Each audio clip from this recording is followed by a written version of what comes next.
MASH. What's it all about? I just wanted to start by breaking down the acronym. MASH is a pretty good acronym as acronyms go. It's catchy, it's memorable. But all acronyms have a habit of losing, people can lose track of what they actually stand for. The shorthand takes over and you forget what it actually refers to. Multi-agency. There are two comments I want to make about the multi-agency nature of MASH, and I'm taking it as read that you'll hear because you know what a MASH is. The first is to recognise that the MASH model is based upon a police model of intelligence, and I think that's significant. Coming from the social care side of things in safeguarding children, I think it's important, and in Westminster our experience is that we've really learned from a different way of doing things. Now it's a familiar model, an intelligence-led model for the police, but it's not quite the same way that we're used to working within children's social care. And I think that's significant. The other aspect of multi-agency working, which was referred to in one of the quotes that Nigel just showed, was that MASH is about integrated working. It's not about joint working. It's not about good partnership working. It's not just about good communication. It's about full integration of our core safeguarding services. And integrated working is difficult. Every single agency has a different set of demands. You know all this, but I want to restate the point. Every single agency has a different set of demands upon it. Different statutory duties, different professional ethos and training backgrounds, different reporting requirements, different IT systems. There's a whole set of obstacles that all sets up to integrated working. So it is hard to get right. Safeguarding. I want to echo some of Nigel's introductory words in really a sort of a call for action, if you like. We all know the incredible duty that is placed upon us to safeguard children. And worth an aside, I think, given the current news stories hitting the headlines in respect of Jimmy Savile and the inquiries following on about him and North Wales. And we're seeing at the moment how other sectors in the public arena, the BBC and the media and politicians, are struggling with how they're dealing with these safeguarding issues. Everybody here, we're used to it. We know the pressures that we work under and the challenge and the responsibility that lies with safeguarding. But part of that responsibility is for us always to try and do it better. And that is the proposition that we should be discussing today. The extent to which MASH, if we get it right, and it's not easy, if we get it right, means we will improve the safeguarding of children and vulnerable adults. And hub.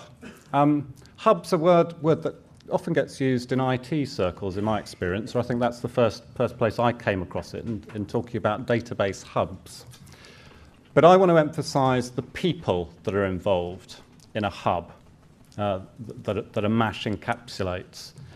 And I just want to emphasise that from my experience, all of the effectiveness of integrated working and working together to safeguard children and vulnerable adults comes from effective working relationships. It's the people that make MASH work, not the databases. So the proposition for MASH is let's get better. Let's get better at identifying risk. We've long had it's not that there aren't effective models in place already about sharing information, analysing that information, taking decisions based on that information. But MASH potentially provides us with a game changer. Just to speak of our experience in Westminster, where our MASH is up and running, a new referral of concern about a child, which is ragged red upon receipt, all agencies will have returned their information in respect of that family within 2 hours. And that is because every agency who's signed up to be part of MASH in Westminster takes the responsibility on themselves to provide the information in that time. Now that to me is a real game changer. If I think about the traditional approach and the clunkiness and time which it takes, even for a high-risk referral, which comes in, social worker starts having to chase the information, chasing. It takes days, if we're honest, at the moment, to get all the information in. So it's a game changer in terms of the ambition. 2 hours, incredible. Get all the information in the family in that time. And a game changer in terms of it's not left to that poor social worker to go chasing around, and a police officer, if it's a joint investigation, to go chasing that information. Each partner agency takes the responsibility upon themselves to deliver it in that timescale. Identifying need. 2 points I want to make about identifying need. The first is in relation to the potential for the MASH model to build a fuller picture of need and therefore of risk. The last administration pushed hard a think family agenda. The current administration's pushing hard a troubled families agenda. I don't think that's a coincidence. I think at heart those policy initiatives have recognised that we have not been good enough at putting together the whole picture of need in families. We've long recognised in the safeguarding children's field the core prevalence of what sometimes gets referred to as the toxic trio of adult issues, of parental issues: domestic violence, parental mental health, parental substance misuse.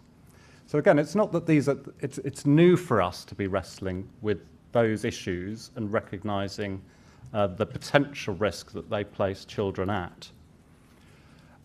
But we haven't done a good enough job in ensuring that we always quickly pull together the full information about need and risk in a family. The second point that I want to touch on is the corollary of better identification of risk is that we get better at identifying where there is not risk. And I've framed this as the Dartington Messages from Research Challenge, which ages me a bit. This essentially is that core message captured in Messages from Research back in the 90s, I think it's mid-90s, which provided the critique, which has come in many forms over the years, about how many families we put through the child protection process to no particular end. So the numbers of families and of children being put through a stressful, difficult child protection process for only a very small proportion who had then recognised that they need a child protection plan or previously were on the child protection register. Now there's an easy defence to that critique, which is that, well, unless we go and look, we won't know. We need to filter all of those families through a child protection process so that we know which ones are at risk. But wouldn't it be better if we could get better at identifying at the outset which of those children were not at risk, they were in need, and didn't put them through that process? And that's the challenge that's remained since the mid-90s and come in, as I say, in many ways from other sources as well.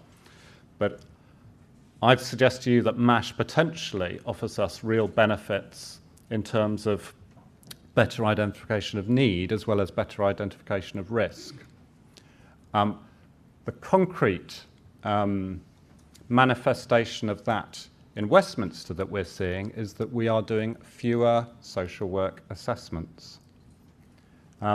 We are now referring more families for an early health response rather than a child protection response.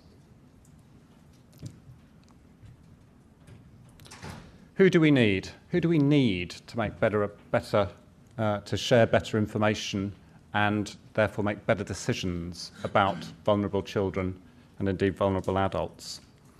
Well, the kind of pat answer is we kind of need everybody. Clearly, we need to start with the core of who takes a lead in safeguarding. So two agencies, police and social care. But very quickly you start building the picture of, well, of course you need health and of course you need schools. You've got to have probation, they have key information. You need housing, they often have key information. Youth offending service. So you start building a picture of which, well, actually it's every agency's information that potentially you need to be building into a MASH.